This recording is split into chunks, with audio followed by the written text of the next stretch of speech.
Hi everybody, I'm back in my new studio, and last time I showed you the almost empty room with nothing inside, and as you can see everything is almost done already.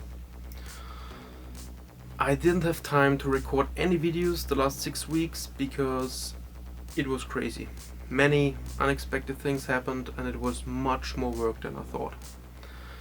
But anyways, I'm gonna record 5 or 6 videos for you explaining all the process, what I did, and yeah, let's get started with the signal flow from the Mackie mixer to the computer through all the effects. Okay, I've got a Moog DFAM coming in to channel 9 of the mixer, and it's sent to stereo bus number 2. I can route it to bus number 3 as well, or bus number 4. Bus number 4 sounds differently because there's a gate in the bus effects and the chorus, and yeah, in all the other buses I've got only compressors, except bus 1 is the mastering chain, so I could send a signal through my mastering chain and into the computer. So everything coming out of these 4 stereo buses goes into my computer, into the RME interface. And I could, yeah, EQ the signal with the EQ.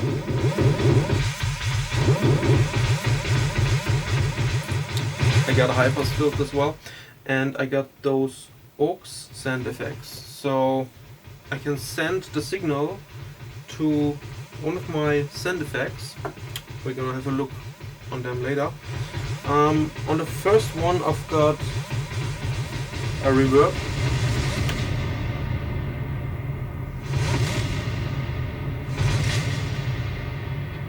on the second one a delay with a very short delay time in this case.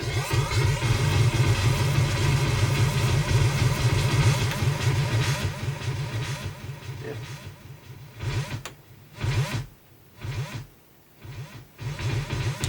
And the gain is really nice on this mix as well, so I can distort the signal with the gains.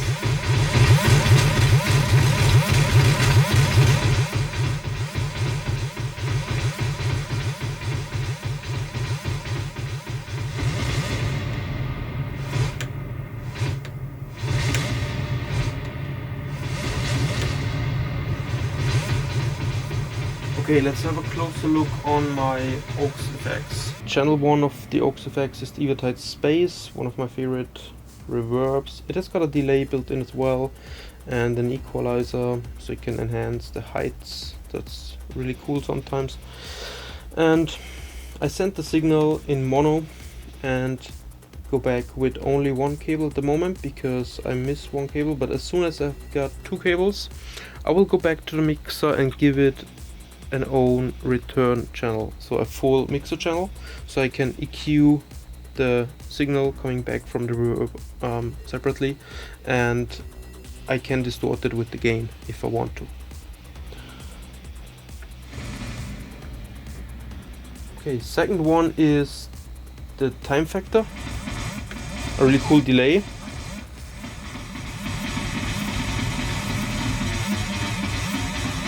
You can go to really slow, fast delay times.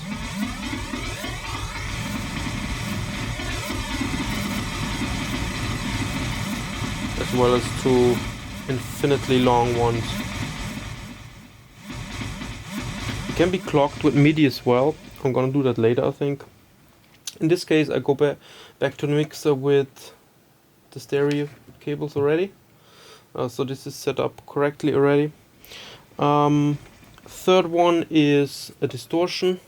Normally you don't use aux signals for distortion, but it's a kind of cool parallel processing effect. So if I want to have a signal distorted but not completely destroyed, I'm gonna use that. And the fourth channel is my spring reverb, which is not connected yet.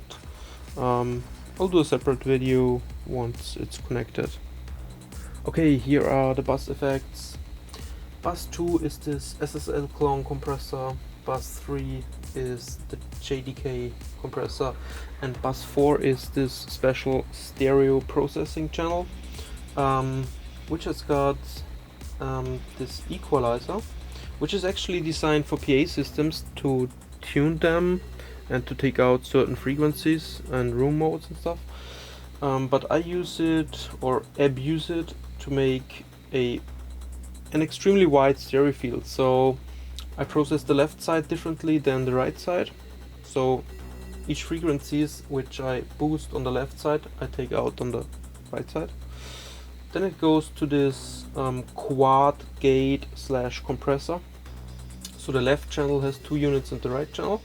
So signal goes to a gate and then to a compressor, left and right the same. And then it goes to this third dimension, which is a clone of the dimension D from Roland. Which is essentially a chorus effect and can give even more wideness and movement to the sound. And bus 1 is the mastering chain, so I have a little switch here. I can switch the mastering chain to being in mastering mode or being as a bus effect. Okay, and here I have my 6 insert effects. They go to the mixer via so-called epsilon cables. So I can insert one of them to a channel. Here is the third dimension, the clone of the dimension D again. So instead of having it in a bus, I can have it on a mono channel as well. 2 76 clone compressors with a very fast attack time. They're good for percussive elements like drum machines, and 3 Clark Technique Pultec EQ clones, which give really creamy heights. They have tubes inside, and they can do really cool things to kick drums as well, and to bass lines, or to a pre-mixed beat. They can add overtones in the bass. That's really cool. I will replace them with other EQs maybe in the future. I don't know yet, but they are my insert effects at the moment. Okay, this was the signal flow from the Mackie 8 bus to the RME sound card via the insert effects, the bus effects, and with the aux sends.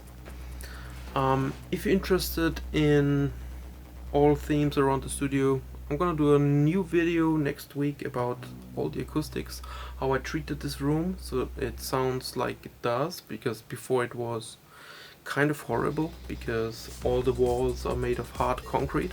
There were a lot of reflections in the bass, in the high frequencies. I'm gonna explain all that in the next video. Stay tuned and see you.